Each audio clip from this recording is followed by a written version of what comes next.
मंच पर उपस्थित श्रीमान राव नरवीर सिंह जी, माननीय वन मंत्री हरियाणा सरकार, गोविंद मोहन जी, केंद्रीय गृह सचिव श्री तपन कुमार डेका जी, निर्देशक आसूचना ब्यूरो श्री भृगु श्रीनिवासन जी, महानिर्देशक एनएसजी और आज इस कार्यक्रम में उपस्थित समग्र एनएसजी परिवार और हरियाणा के सभी उपस्थित भाइयों बहनों को मेरा प्रणाम। आज एनएसजी के 41वें स्थापना दिन पर मैं समग्र देश की ओर से एनएसजी परिवार को और विशेषकर देश की सुरक्षा में जुटे एनएसजी के बहादुर जवानों को हृदयपूर्वक की शुभकामनाएं देना चाहता हूं। यहां आने से पहले अब तक 4 दशक की लंबी देश को सुरक्षित करने की इस यात्रा में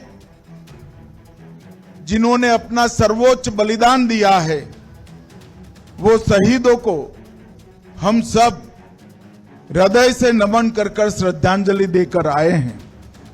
मैं फिर से एक बार वो सभी शहीदों और उनके परिवारजनों की प्रति समग्र देश की ओर से अत्यंत हृदय से कृतज्ञता व्यक्त करना चाहता हूं। मित्रों,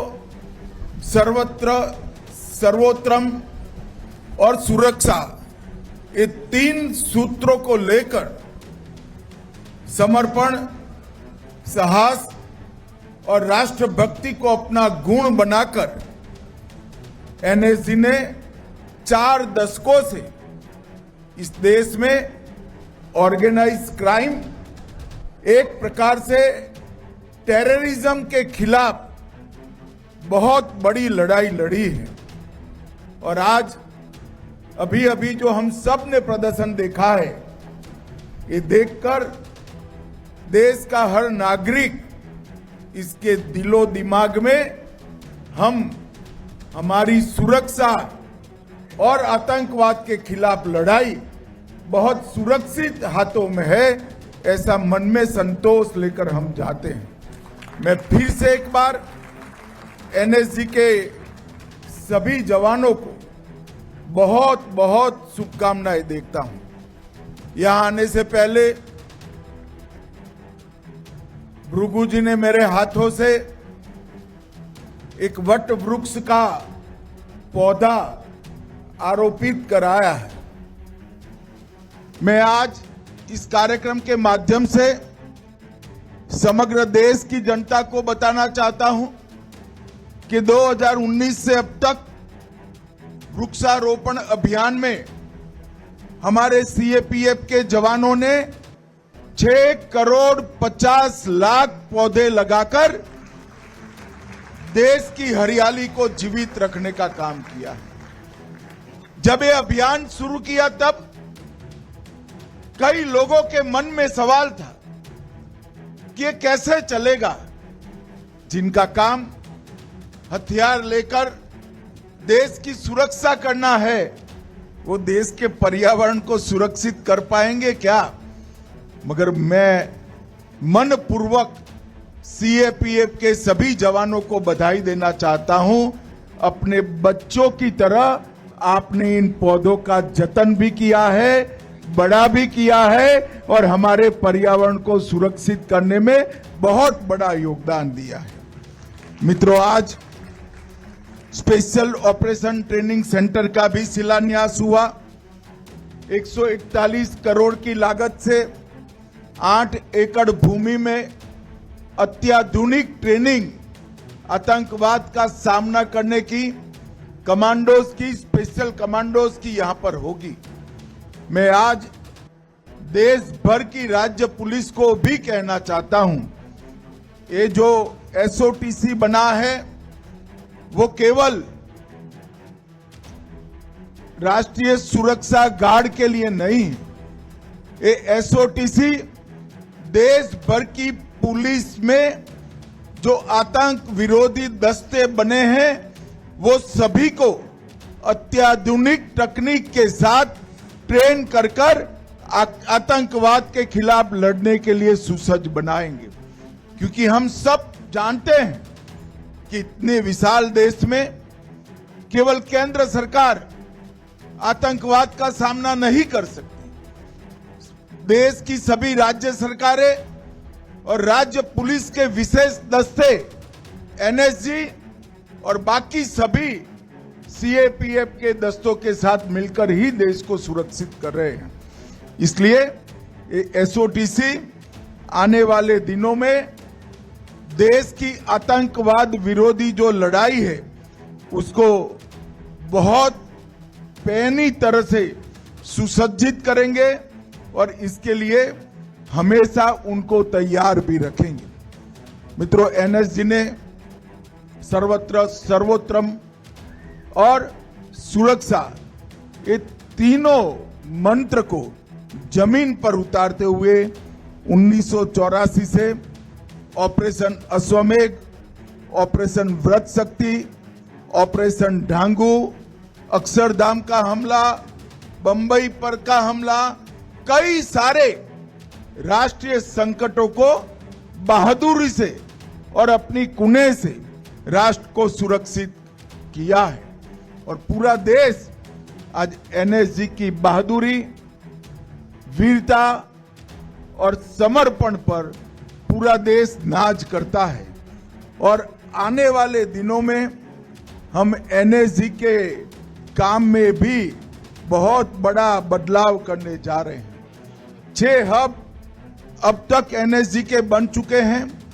मुंबई, चेन्नई, कोलकाता, हैदराबाद, अहमदाबाद, जम्मू टास्क फोर्स और अब अयोध्या में भी बनने जा रहा है। ये 6 जगह पे एनएसजी के कमांडो 365 दिन 24 घंटा तैनात रहेंगे। उनके लिए वो सेंटर से इर्द गिर्द का एक जोन तय कर लिया जाएगा और वो स्पेशल कंपोजिट ग्रुप वो जोन पर आने वाले किसी भी अकस्मात आतंकी हमलों को मुंह तोड़ जवाब देने के लिए हमेशा उपलब्ध रहेंगे। तो एक प्रकार से देश के 6 हिस्सों में 6 जोन में एनएसजी के एसएसजी हमेशा देश की सुरक्षा में तैनात रहेंगे। और ये हेडक्वार्टर जो हरियाणा की वीर भूमि पर बना है वो हेडक्वार्टर पर एनएसजी और देश भर के राज्य पुलिसों के आतंक विरोधी दस्तों की ट्रेनिंग, बेस्ट प्रैक्टिसेस का एक्सचेंज और उनकी फिटनेस के लिए अहर्निश काम होता रहेगा। मित्रों, मोदी जी के नेतृत्व में आतंकवाद के खिलाफ जीरो टॉलरेंस की नीति हमारे देश ने अपनाई है और 2019 से लगातार एक के बाद एक हम कदम उठाते जा रहे हैं जो देश को आतंकवादी खतरों से बचाते हैं। यूएपीए में हमने अमेंडमेंट किया, एनआईए एक्ट में अमेंडमेंट किया, पीएमएलए को, ईडी को टेरर ग्रुपों के फंडिंग पर एक्टिव किया, टेरर फंडिंग के साइंटिफिक इन्वेस्टिगेशन की सिस्टम बनाई, PA5 पर बैन लगाया, मैक को मजबूत किया, CCTNS और नेट ग्रिड के माध्यम से देश भर की इन्वेस्टिगेशन एजेंसियों के साथ पूरे देश का डाटा साझा करने की शुरुआत की और 3 नए अपराधी कानूनों में पहली बार हमने टेररिज्म को व्याख्यायित कर अदालतों में जो लूपहोल्स ढूंढते थे वो छिद्र भी भरने का काम किया है। अब तक 57 से ज्यादा व्यक्तियां और कई ऑर्गेनाइजेशन को हम टेररिस्ट ऑर्गेनाइजेशन और टेररिस्ट घोषित कर उनकी गतिविधियों पर भी हम प्रतिबंध डालने में सफल हुए हैं। इस समूचे अभियान को अगर हम ध्यान से देखें तो धारा 370 समाप्त करने से लेकर सर्जिकल स्ट्राइक, एयर स्ट्राइक और ऑपरेशन सिंदूर से इनके मर्म स्थान पर हमने आघात करने का काम किया है। आतंकवादी कहीं पर भी छुपे हो, कितनी भी मजबूत तरीके से उनको छुपाने की व्यवस्था की हो, हमारे जवानों ने, हमारे सुरक्षा बलों ने ये तीनों ऑपरेशन के माध्यम से ये तय कर दिया है कि आपको दुनिया में कहीं पर भी छिपने की जगह नहीं मिल सकती। भारत की सुरक्षा फोर्स, भारत की सुरक्षा एजेंसियां पाताल से भी ढूंढकर आपको आतंकवादी कृत्य का दंड देने के लिए कृत निश्चयी है। और मित्रों, ऑपरेशन सिंदूर ने जहां पर टेररिज्म का प्लानिंग होता था, भारत पर हमला करने का जहां व्यू रचना बनती थी, वो पाकिस्तानी टेरर ग्रुप के हेडक्वार्टर को ध्वस्त किया, इनके ट्रेनिंग कैंप को ध्वस्त किया, उनके लॉन्चिंग पैड को ध्वस्त किया और ऑपरेशन महादेव ने सटीक ऑपरेशन कर जो आतंकवादी हमला किए थे उनको भी समाप्त कर देश का विश्वास हमारे सुरक्षा बलों पर बढ़ाने के काम किया है। मित्रों, एनएसजी के जवानों ने 4 दशक लंबी ये यात्रा में देश के 770 से ज्यादा महत्वपूर्ण स्थानों की रेकी की है। वहां के सारे व्यू रचना, अगर अकस्मात आतंकी हमला होता है तो इसको कैसे बचाया जाएगा, इसका एक डेटा बैंक बनाया है।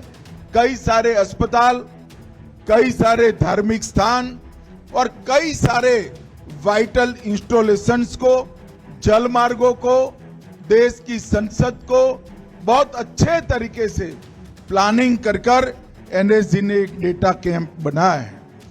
और महाकुंभ हो, पूर्व की रथ यात्रा हो या और धार्मिक मिलावड़े हो, ये सभी को एनएसजी ने वहां रहकर साहस, समर्पण और एक प्रकार से सुरक्षा का प्रतीक बनने का काम किया है। मित्रों, आने वाले दिनों में एनएसजी को हम अत्याधुनिक टेक्निक से तो लैस करेंगे ही करेंगे, परंतु इसके साथ साथ इनके कामकाज में भी हम बहुत बड़ा बदलाव करने जा रहे हैं। और मुझे भरोसा है कि 4 दशक का जो एनएसजी का इतिहास है उसको आने वाले अनेक वर्षों तक एनएसजी दोहराती रहेगी। और जिस प्रकार से एनएसजी के जवानों ने आतंकवाद के खिलाफ लड़ाई दृढ़ता के साथ लड़ी है, डटकर लड़ी है और परिणाम लाकर लड़ी है, ये इतिहास दोहराने का आप काम करते रहेंगे। फिर से एक बार पूरे एनएसजी परिवार को मैं बहुत बहुत हृदय से अनंत अनंत शुभकामनाएं देकर मेरी बात को समाप्त करता हूं। वंदे मातरम।